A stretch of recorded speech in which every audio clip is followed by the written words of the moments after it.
සීයා කොහොමද අවුරුදු 76ක පරණ ආණ්ඩු ටිකද හොඳ නැත්නම් මේ අලුතෙන් ආපු මාස 5-6 ආණ්ඩුව හොඳයිද? මම දන්න තරමින් නම් අලුත් ආණ්ඩුව මාස 6-14 නේද?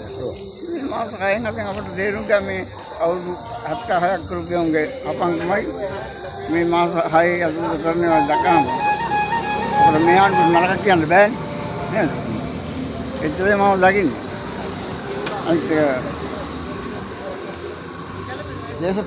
දේශපාලන පැත්තෙන් ගත්තොත් මම 1971 ඉඳලා මේ පක්ෂය ගැන අඳුරගෙන ඉන්න මිනිස්සු. ඒකද මට බය නෑ කියන්න පුළුවන්.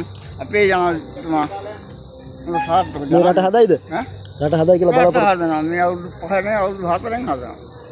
ඒක තමයි මගේ කියන්න පුළුවන්. හරි එහෙනම් සීයා ගොඩක් ස්තුතියි ඈ ගිහිල්ලෙන්න බුදුසරණයි. හරි. ඇන්ටි මොකද ඔයාලට හිතන්නේ අලුත් ආණ්ඩුවද හොඳ පරණ? නෑ අලුත් ආණ්ඩුව තමයි හොඳ. ඒකනේ මේක දුරකතර ගෙවන්න පයින් හරියන්නේ. ඇත්තටම හොඳ හින්දා තමයි මේ ඉන්නේ මහන්සියලා. මොනවාද හොඳයි කියන්නේ? හොඳයි කියන්නේ හැමදේම හොඳයි. පහසුකම් අතින් ගනුදෙනුවම අතින් හැමදේම දැන් ඉතින් වෙනදාට වඩා බඩු ගණන් අඩුයිනේ. ඒ ජනාධිපති තමයි අපේ ජනාධිපති. අපේ සහෝදරයෝ දෙන්නේ නැතුණා ඒ වෙනුවෙන් අපිත් මේ වගේ එකක් වෙලා සේවය කරන්න ඕන.